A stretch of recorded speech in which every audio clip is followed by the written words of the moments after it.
నమస్తే, welcome to meta news. ముందుగా ఈ వీడియోని లైక్ చేయండి, షేర్ చేయండి. మరిన్ని ఇంట్రెస్టింగ్ పొలిటికల్ అప్డేట్స్ కోసం మెటా న్యూస్ని సబ్స్క్రైబ్ చేయండి. ఇక మ్యాటర్లోకి వస్తే, ఎన్నికలు సమీపిస్తున్న వేళ వైసీపీకి షాకుల మీద షాకులు తగులుతున్నాయి. రాయలసీమ అంటేనే వైసీపీకి అడ్డా అనే భావన ఉంది. ఈసారి వైసీపీకి రాయలసీమ గడ్డలో ఎదురు దెబ్బలు తగలబోతున్నాయి. అనంతపురం జిల్లా సింగనమలలో వైఎస్ఆర్ కాంగ్రెస్ పార్టీకి మరో భారీ షాక్ తగిలింది. ఆ పార్టీకి మాజీ మంత్రి సమంతకమణి రాజీనామా చేశారు. ఆమె కుమారుడు సైతం గుడ్ బై చెప్పడం విశేషం. ఆదివారం ఇదే నియోజకవర్గానికి చెందిన మాజీ ఎమ్మెల్యే యామిని బాల రాజీనామా చేసిన సంగతి తెలిసిందే. 24 గంటలు కూడా గడవక ముందే మాజీ మంత్రి సమంతకమణి, ఆమె కుమారుడు అశోక్ వైసీపీకి షాక్ ఇచ్చారు. సింగనమల టికెట్ను సమంతకమణి ఆశించారు, కానీ ఇతరులకు సీటు ఖరారు కావడంతో ఆమె అసంతృప్తిగా ఉన్నారు. తనకు ఇవ్వకుంటే తన కుమారుడికైనా సీటు ఇవ్వాలని సమంతకమణి అధిష్టానాన్ని కోరారు. అయితే అధిష్టానం మాత్రం ఎలాంటి స్పష్టత ఇవ్వలేదు. దీంతో ఫ్యామిలీ మొత్తం వైసీపీకి రాజీనామా చేయాలని నిర్ణయించుకున్నారు. ఈ మేరకు పార్టీని వీడుతున్నట్టు సోమవారం ప్రకటించారు. సింగనమలలో కొత్త అభ్యర్థికి టిప్పర్ డ్రైవర్గా పనిచేసిన వీరాంజనేయులకు జగన్ అవకాశం ఇచ్చారు. దీంతో గత కొన్ని రోజులుగా వైసీపీ కార్యక్రమాలకు దూరంగా ఉంటూ వచ్చిన యామిని బాల వైసీపీకి రాజీనామా చేశారు.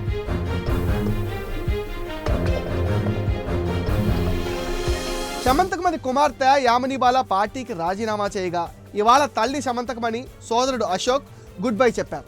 టీడీపీలో మంత్రిగా పనిచేసిన సమంతకమణి 2019 నుంచి వైసీపీలో కొనసాగారు. వీరి రాజీనామాలతో జగన్ పార్టీకి సింగనమల నియోజకవర్గంలో వరుస దెబ్బలు తగులుతున్నాయి. గతంలో కాంగ్రెస్ పార్టీ హయాంలో మంత్రిగా, టీడీపీ హయాంలో ఎమ్మెల్సీగా కూడా పనిచేసిన పమిడి సమంతకమణి కుమార్తె యామిని బాల కూడా గతంలో సింగనమల నుంచి టీడీపీ ఎమ్మెల్సీగా పనిచేశారు. 2014లో టీడీపీ ఎమ్మెల్యేగా గెలిచిన యామిని బాలను కాదని చంద్రబాబు బండారు శ్రావణికి టికెట్ ఇవ్వడంతో ఆమెతో పాటు ఈ కుటుంబం టీడీపీని వీడి వైసీపీలో చేరారు. సమంతకమణి, యామిని బాల, అశోక్ వీరంతా తిరిగి టీడీపీలోకి వెళ్లేందుకు సిద్ధమవుతున్నట్టు తెలుస్తోంది.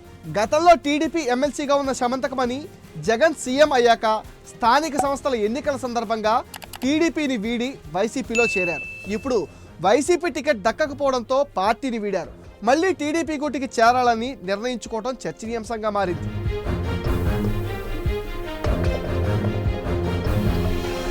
రెండు రోజుల క్రితమే హిందూపురం నేత ఎమ్మెల్సీ మహమ్మద్ ఇక్బాల్ వైసీపీకి రాజీనామా చేసి జగన్కి షాక్ ఇచ్చారు. మండలి చైర్మన్ కూడా తన రాజీనామా లేఖను పంపించారు. హిందూపురం టికెట్ ఇవ్వలేదనే విషయం కంటే అవమానాలు భరించలేకపోయారని మహమ్మద్ ఇక్బాల్ ఆరోపించిన సంగతి తెలిసిందే.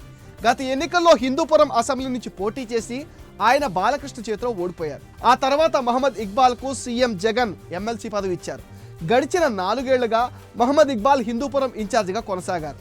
ఇక్బాల్ను హిందూపురం ఇన్ఛార్జ్ బాధ్యతల నుంచి తప్పించి ఆయన స్థానంలో దీపికను ఇన్ఛార్జిగా నియమించారు. హిందూపురం అభ్యర్థిగా కూడా దీపిక పేరునే వైసీపీ అధిష్టానం ఖరారు చేశారు. దీంతో తీవ్ర అసంతృప్తికి గురైన ఆయన వైసీపీకి రాజీనామా చేశారు. మహమ్మద్ ఇక్బాల్ రాజీనామా ప్రకటించిన మరుసటి రోజే యామిని బాల సైతం రాజీనామా చేయడం, ఆ తర్వాత సమంతకమణి బై బై చెప్పడం ఉమ్మడి అనంతపురం జిల్లాలో వైసీపీ నేతలు షాక్ అవుతున్నారు. ఈ రాజీనామాల ప్రభావం ఎన్నికలపై పడుతుందని అంటున్నారు. రాబోయే రోజుల్లో టికెట్ దక్కని నేతల నుంచి మరిన్ని షాకింగ్ నిర్ణయాలు ఉంటాయని అంటున్నారు. ఇది మెటా న్యూస్ అప్డేట్. ఈ వీడియోని తప్పకుండా లైక్ చేయండి, షేర్ చేయండి. అండ్ ఈ వీడియో పైన మీ విలువైన ఒపీనియన్ని కామెంట్ సెక్షన్లో పోస్ట్ చేయండి. మీరిచ్చే సపోర్ట్తో మరిన్ని మంచి వీడియోలు చేస్తాం. మీరు చేయాల్సిందల్లా ఈ వీడియోని తప్పకుండా లైక్ చేయండి, షేర్ చేయండి. మెటా న్యూస్ని సబ్స్క్రైబ్ చేయండి.